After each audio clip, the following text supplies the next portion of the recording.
Did you know 81% of sellers only interview one real estate agent before listing their home? That means there is potential clients slipping through your fingers. In today's competitive market, relying on sellers to come to you is a losing strategy. There's really 4 different reasons why sellers only talk to one agent. The first one being convenience. It's super convenient to talk to the real estate agent that was referred to you by a friend or maybe even a relative. 2 is really just a lack of awareness. They don't understand the value that it holds interviewing a few different real estate agents. 3rd is they could have the feeling of being overwhelmed, right? When you talk to multiple agents and you take time out of your day, typically a listing appointment could take about an hour, and if you're interviewing multiple different agents, I mean, you're talking about 3 hours of a seller's life. It's a lot of time to invest. The 4th thing could just be a lack of education. They might not understand that there are some real estate agents that just put a listing on the MLS and hope a buyer comes to them, while professional real estate agents have an in-depth marketing strategy that involves getting the house in front of the most eyes as possible, leveraging social media, professional photos, leveraging online ads, these kind of things the general public just doesn't totally understand. Now, the impact of that 81% is that if you're not in front of those people, you're not going to even have a chance to get a listing. And when you're first getting into real estate, that can be a little difficult. So if you're not in front of the seller at the jump, you are totally missing out on opportunities. When sellers are only talking to one agent, that creates a very competitive market within the industry.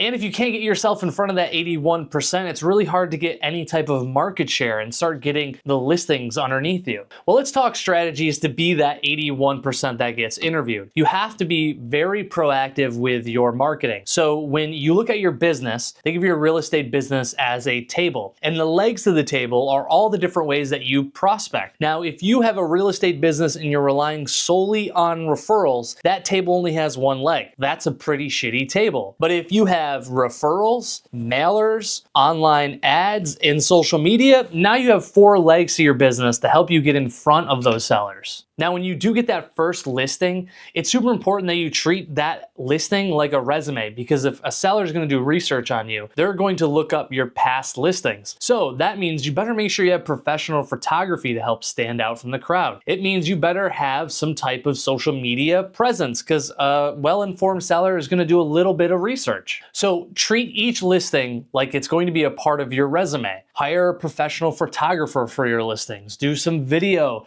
marketing, run an open house, do some blasts on social media. This is all gonna help you become the local expert. When you sit down in front of that seller, you wanna make sure you have a really nice listing presentation. Don't just hand them a couple of listings and write a chicken scratch on the printouts. Like, have a presentation that you have practiced and gone over and you can present to the seller comfortably. Your listing presentation should cover all types of things, from maybe client reviews to comparables to your marketing strategy. Like, all of this goes into having a good listing presentation. You want to try to get in front of the most sellers as possible if you're going to be a part of that 81%. So look from a place of value and try to educate sellers and your friends and family. Maybe join a networking group. Again, you have to be proactive in this business, and if you sit and wait for the phone to ring, it's just not going to happen.